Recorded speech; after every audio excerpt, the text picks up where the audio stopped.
Dokter berperan melakukan anamnesis, pemeriksaan fisik, dan evaluasi kondisi pasien secara menyeluruh.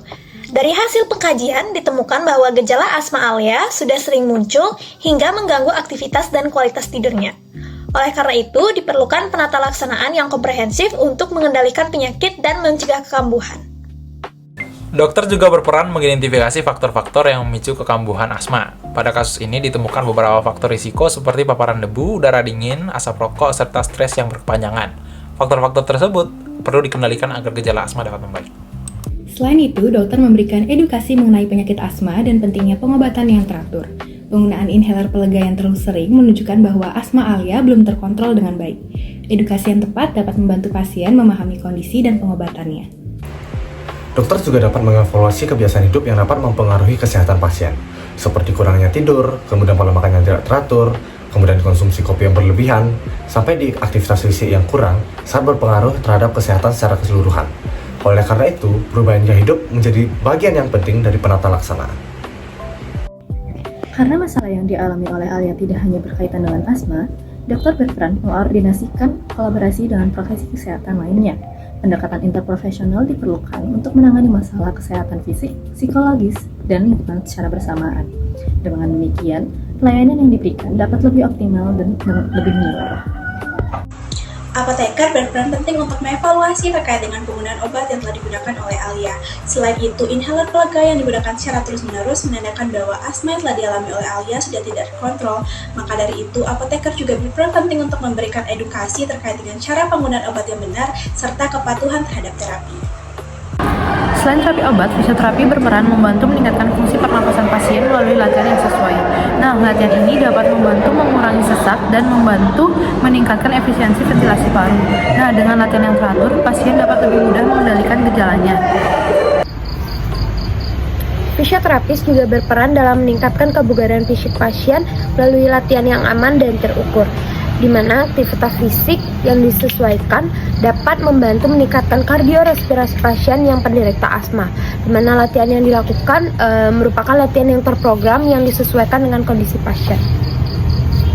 Dalam proses perawatan, perawat berperan untuk memantau perkembangan kondisi pasien secara berkala. Nah, pemantauan ini meliputi dari pola pernapasan, teratai vital, maupun perkembangan pasien selama menjalani terapi. Nah, hasil dari pemantauan ini akan menentukan seberapa efektivitas terapi yang diberikan. Perawat juga berperan memberikan edukasi mengenai perawatan mandiri kepada pasien. Pasien perlu mengetahui bagaimana cara mengontrol tanda bahaya dan hal apa yang perlu dilakukan ketika kondisinya memburuk. Edukasi ini juga bertujuan untuk meningkatkan kemandirian pasien dan menjaga kesehatannya di rumah. Om Swastiastu.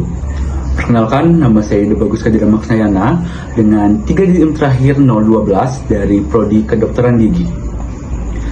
Selain masalah pernafasan, Alia juga mengalami gangguan kesehatan rongga mulut berupa gingivitis ringan dan penumpukan plak.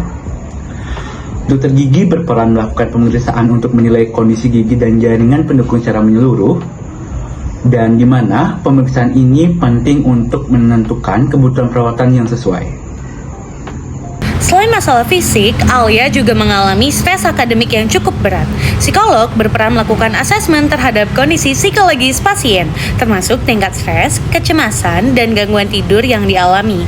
Hasil asesmen digunakan sebagai dasar untuk menentukan bentuk pendampingan yang sesuai.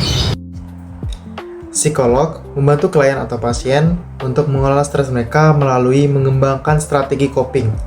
Dengan begitu, mereka akan lebih siap untuk menerima stres atau tekanan akademik yang akan datang setelahnya. Dengan adanya kondisi psikologis yang baik, akan mendukung kesehatan secara menyeluruh. Selain faktor individu, kondisi lingkungan juga mempengaruhi kesehatan Alia.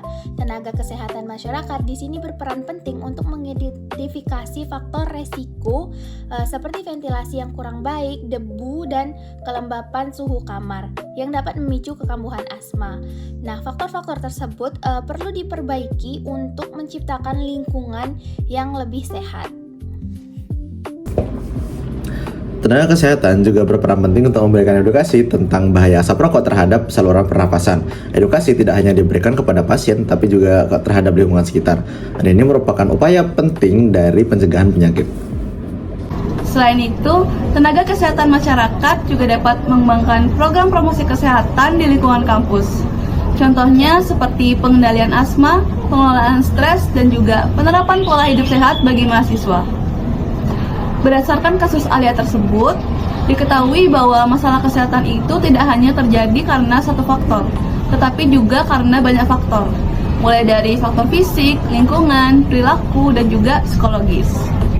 Oleh karena itu, kolaborasi antar profesi seperti dokter, dokter gigi, perawat, fisioterapis, apoteker, dan tenaga kesehatan masyarakat sangat diperlukan untuk menciptakan pelayanan yang komprehensif, berkelanjutan, dan juga berpusat pada pasien.